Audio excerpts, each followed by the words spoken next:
We left Reno on Tuesday the 13th of May at 4:26 p.m. and arrived in bright and sunny England at 1:15 in the afternoon of the following day. We flew United to San Francisco and then American on to Heathrow. Len and Jeff met us at the airport and drove us to Biggin Hill, with an intermediate stop at the White Bear pub.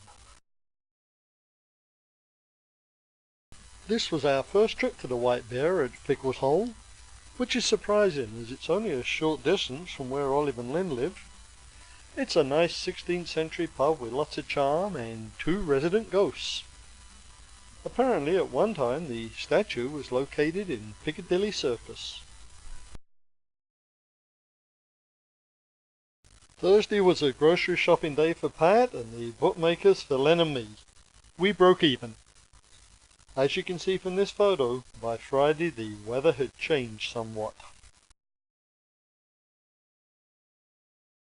On Friday morning, Pat, Olive, Len and I headed up to Ursula's new base at Etruria near Stoke-on-Trent. It rained most of the way up there, and certainly wasn't pleasant driving for Len. We arrived at the marina about 2:30 and got underway by 4:30. We cruised for a couple of hours and moored up for the night alongside Longport Lake. It was raining on Saturday morning, so we took our time getting underway. Hardcastle Tunnel is one-way traffic and about 1 3/4 miles long. We were in luck. The British Waterways man waved us straight in. The Bright Ochre Canal water is caused by iron ore deposits in the area. It took about 45 minutes to come through the tunnel, and I'll tell you a little bit more about it in the next couple of shots. There are 3 parallel tunnels through Hardcastle Hill. The first was built by James Brindley and opened in 1777. The second, built by Thomas Telford, opened in 1827. And the third, a railway tunnel, was opened some years later. Brindley's tunnel sunk from mining subsidence and was closed by the Trent Mersey Canal Company in the early 1900s. The railway tunnel, which ran 40 foot above the canal tunnels, was closed in the 1960s. This is Hardingswood Junction. We're leaving the Trent and Mersey and now going on to the Macclesfield Canal. There are a couple of tight turns as the Macclesfield does a 180 and crosses over the Trent and Mersey. Len's an old hand and he had no problem.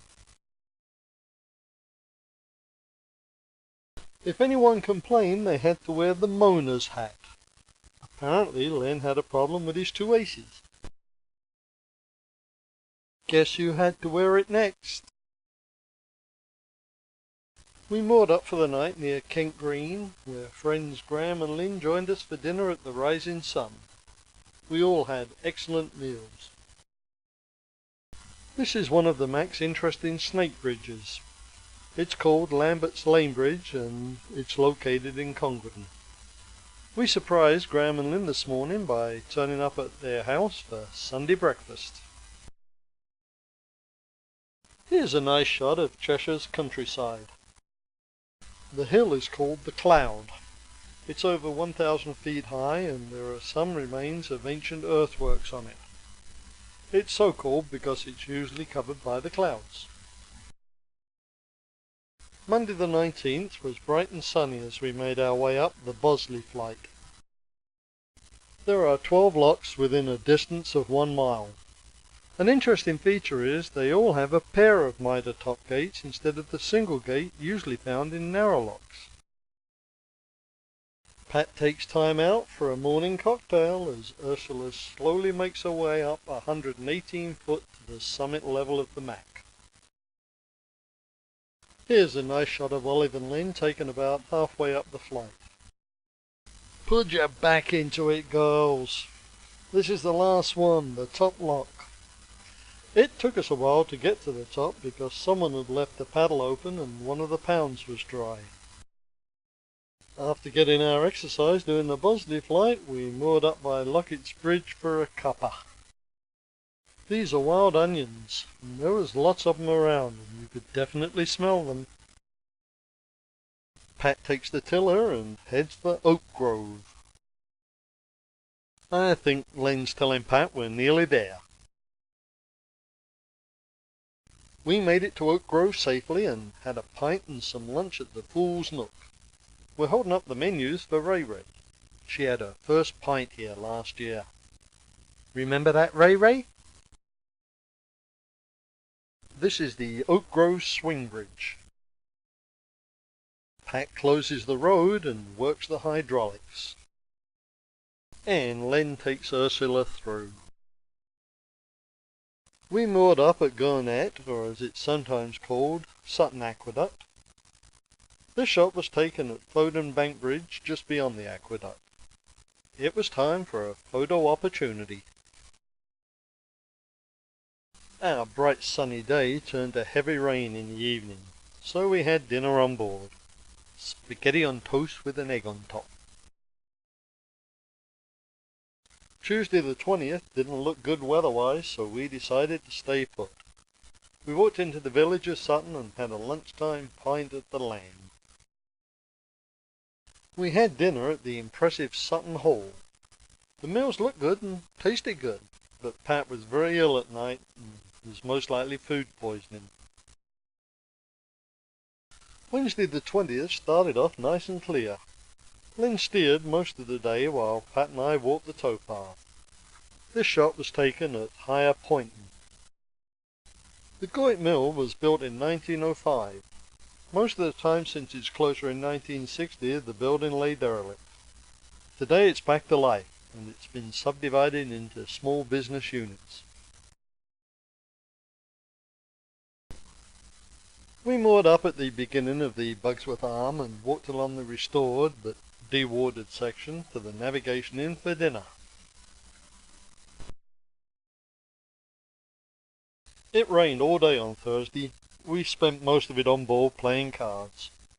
In the late afternoon it did ease up a little, so we moved up to the canal terminus at Whaley Bridge. In the evening, Pat and I explored 3 of the 6 pubs in the village: the Shepherd's Arms, the Goit Inn, and the Navigation Inn. Olive and Lynn joined us for a pint at the Navigation. On Friday morning, Olive and Lynn returned to Biggin Hill. Lynn's arm was hurting, and the constant rain didn't help matters. The sun came out soon after they left, and Pat and I decided to go and explore the countryside. When we were kids, we'd pick bunches of bluebells. It's illegal to pick them now. We walked about 3 miles across some lovely countryside. There are lots of great hikes in the Derbyshire Dales. For the most part, the trail was well marked.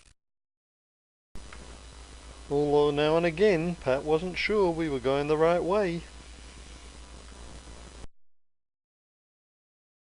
Besides being worth a photo, I know there was something interesting about this watercourse and arch, but for the life of me I can't remember what it was. On the way back from our hike we checked out the restored Bugsworth Basin. It was reopened at Easter 1999, but because of serious leakage problems it had to be closed 6 months later. They're hoping to get it reopened again by spring of 2004. Friday continued to be nice and sunny, so we decided to start our return journey.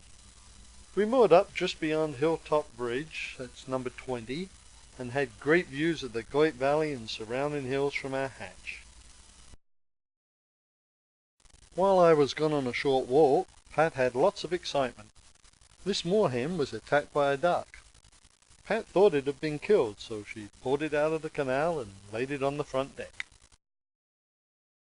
As you can see, Mummy was not dead. She was just stunned.